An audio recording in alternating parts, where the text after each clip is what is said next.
বৈশাখী সংবাদের ডিজিটাল লাইভে সঙ্গে রয়েছি আমি রমজান আলী। আমি এই মুহূর্তে দাঁড়িয়ে রয়েছি লালমনিরহাটের পাটগ্রাম সীমান্তে। এই সীমান্তে একটি ঘটনা ঘটেছে। গত ভোর রাতে এই পাটগ্রাম উপজেলার যে শ্রীরামপুর ইউনিয়নের 65 বাড়ি সীমান্ত আছে এবং অপরদিকে ভারতের পানিশালা সীমান্ত রয়েছে। এই সীমান্তে ভারতীয় বিএসএফ 10 জন নাগরিককে সেখানকার তারা পুষিনের চেষ্টা করেছে বলে আমরা এখানকার বিজিবি এবং সীমান্তবাসীর কাছ থেকে শুনেছি।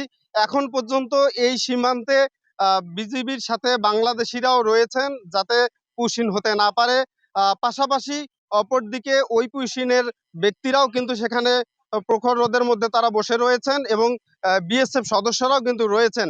আমরা একটু জানতে চাইবো এখানকার স্থানীয় একজন ব্যক্তির সাথে আসলে কি ঘটেছিল, কেমন ঘটনা হয়েছিল এবং কি পুশিনের অবস্থা। ভাই একটু বলবেন। আসসালামু আলাইকুম, বিসমিল্লাহির রহমানির রহিম।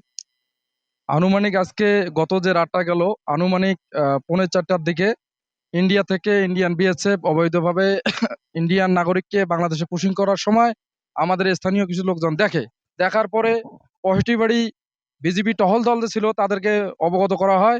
অবগত করার পরে আমরা এসে দেখি যে তারা সীমান্ত বেড়াকাটার থেকে 100 গজের মধ্যে তারা এপাশ থেকে ওপাশে যাওয়া আসা করে। অন্তিম মুহূর্তে আমরা যখন দেখতে পাই, আমরা বিজিবিকে নক করার পরে বিজিবি তাৎক্ষণিক সে জায়গায় উপস্থিত থাকে। উপস্থিত হওয়ার পরে বিজিবি সহ স্থানীয় যারা আমরা শ্রীরামপুর ইউনিয়নের 5 নং ওয়ার্ডে 65 বাড়ি বিওপি অধীনস্থ যে বিজিবি আছে তারা সহ স্থানীয় মানুষ সহ আমরা সে প্রতিহত করি তাকে। সেটা প্রতিহত করার পরে বিএসএফ বারবারে চেষ্টা করে বাংলাদেশে তাদেরকে পুশিং করার জন্য। এমনকি বিএসএফ এবং আমাদের সাধারণ পাবলিকের সাথে তাদের প্রায় হাতাহাতি পর্যায়ে আমাদের চলে যায়।